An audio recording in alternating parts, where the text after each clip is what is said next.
Greetings, everybody. This is Rose Dan, Wild Reiki and Shamanic Healing.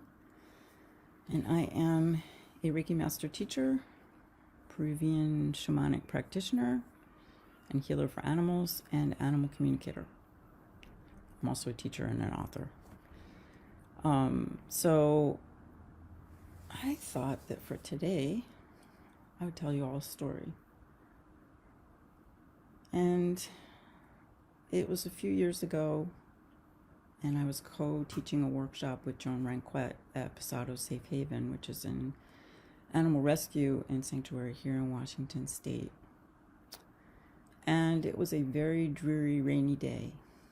And Joan and I were on break, hurrying to get back to class, and we were trying not to get soaked. So we passed one of the enclosures, and suddenly the quiet, of the sound of the fall of the raindrops was broken by the strident calls of this male gander. And the call was like one of urgency rather than attack.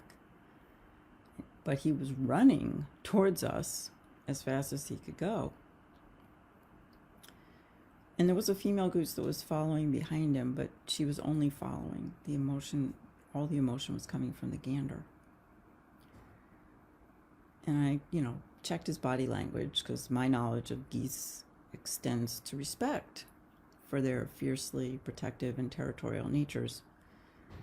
But his neck and wings did not say, "Fear me."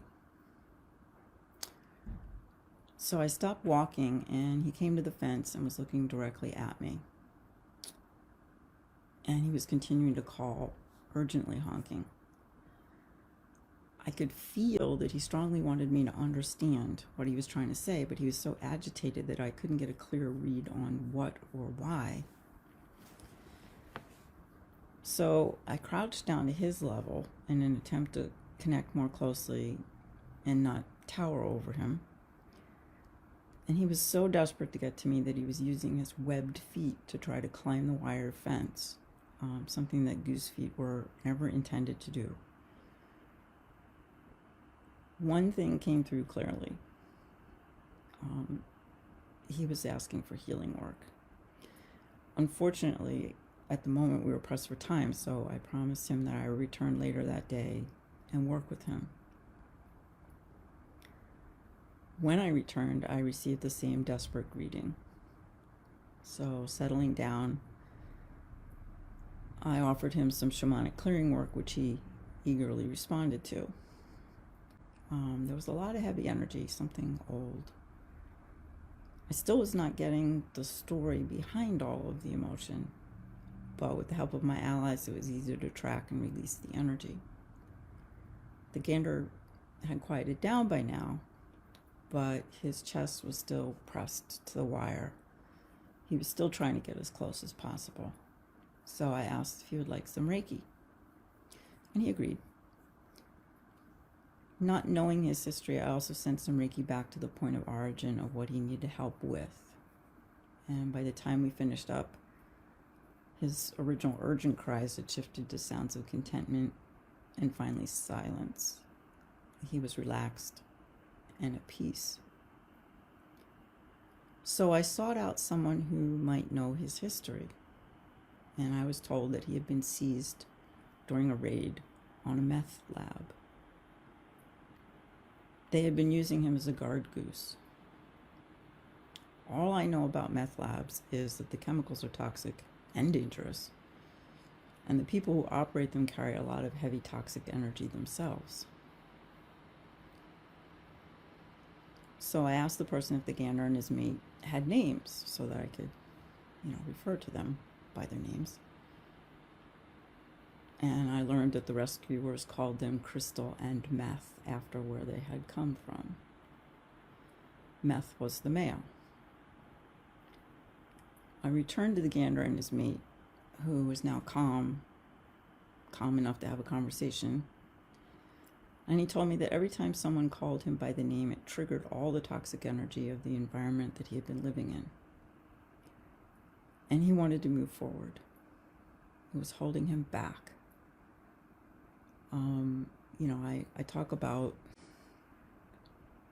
how after I'd always had a strong connection with animals, but after taking Reiki and then following that by shamanism, I feel like I truly have become an animal magnet. And he recognized in my energy as a healer for animals the opportunity to let all of that go. He also asked to have a new name. So why am I telling you this particular story at this particular challenging time? The story has many layers to it, possibilities. But I feel the most important lesson for right now is that we don't have to be defined by our past or carry energy from it. When we each individually shed our heavy energy, we have the opportunity to create a whole new way of living and being in our lives and in the world. And thanks to the current crisis, we've been pushed to learn new ways of connecting through technology, like this, and me. This is new for me.